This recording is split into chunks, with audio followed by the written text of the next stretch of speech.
Hey, if you're thinking about renting a place in Japan, this is something you definitely need to hear.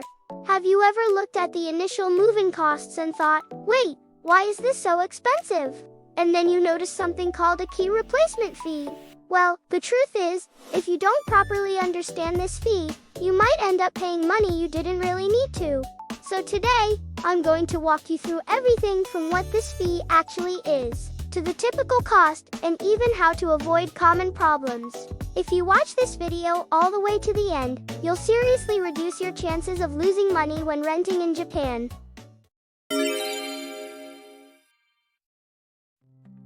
Alright, let's start with the basics.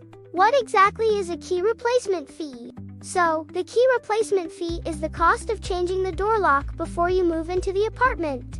In Japan, it's not just about handing you a key. In most cases, they actually replace the entire lock cylinder. What that means is, the old key used by the previous tenant will no longer work at all, and you'll be given a completely brand new key. Now, you might be wondering, why go that far? The reason is actually very simple. It's for security. There's always a chance that the previous tenant still has a spare key. And not only that, they might have given copies to friends, family members, or even a partner. If the lock wasn't changed, then technically, those people could still access your room. Of course, situations like that aren't common, but the risk is still there. So in Japan, to completely eliminate that risk, it's standard practice to replace the lock before a new tenant moves in. Usually, the replacement is already done before your move-in day, and you'll receive a brand new key when you arrive. However, there are some exceptions. Depending on the contract, the lock might actually be replaced when you move out instead.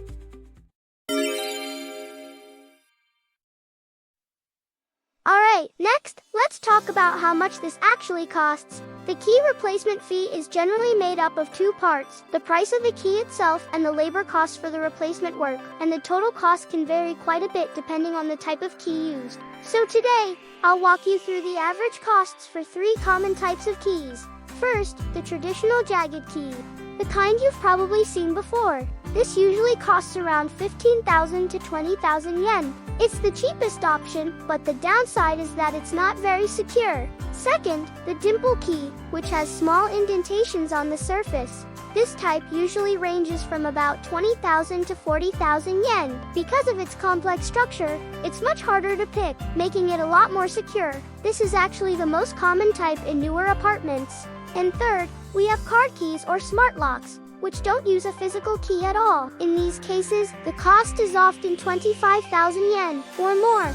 These systems are very secure because you don't have to worry about someone copying your key. And even if you lose it, the access data can be deactivated. If you ever see a fee in your contract that feels way higher than these ranges, don't just pay it without asking questions. Make sure you understand exactly why it costs that much.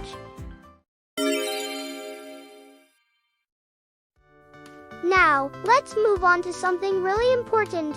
Who actually has to pay this fee? This is where things get a little surprising.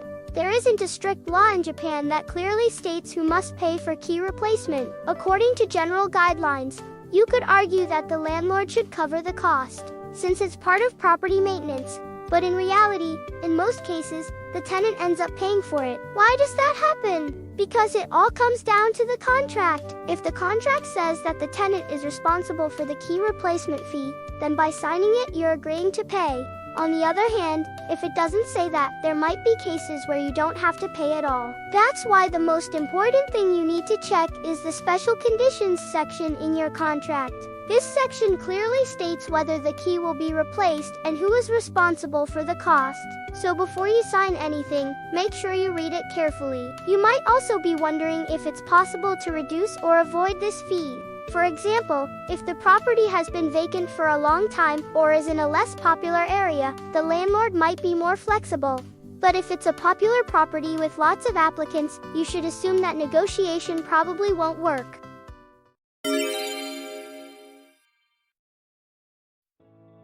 Alright, finally, let's talk about some common problems and how to avoid them. There are three major issues that tend to come up. The first one is being charged a fee that's clearly higher than the normal market rate. For example, if you're quoted 50,000 yen for a standard key, that's definitely suspicious. In that case, you should ask for a detailed breakdown of the cost, including both the key and the labor. The second issue is paying the fee, but the lock not actually being replaced. This is pretty serious, but unfortunately it does happen. So when you move in, take a moment to check if the key looks new and unused. Even a quick check can make a difference. And the third issue is being charged again when you move out. Normally, the key replacement fee is only paid once, but if your contract specifically says the lock will also be changed when you leave, then you might be charged again. So once again, everything comes back to understanding your contract properly. If you ever run into trouble, don't try to handle everything on your own. Start by contacting your real estate agent and explaining the situation. And if that doesn't solve the problem, there are also local government consultation services you can reach out to, so you're not alone. So to wrap things up, the key replacement fee is a very common part of the initial costs when renting in Japan, but the details and rules can vary depending on the property. That's why it's so important to understand the typical price range and carefully review your contract. If you keep these points in mind, you can significantly reduce the risk of paying unnecessary fees. On mooovin, you can search for apartments in Japan from anywhere in the world. We offer support in Japanese, English, Chinese, and Vietnamese. So be sure to check out our official website from the link in the description. If you thought this video was helpful or interesting, please subscribe and hit the like button.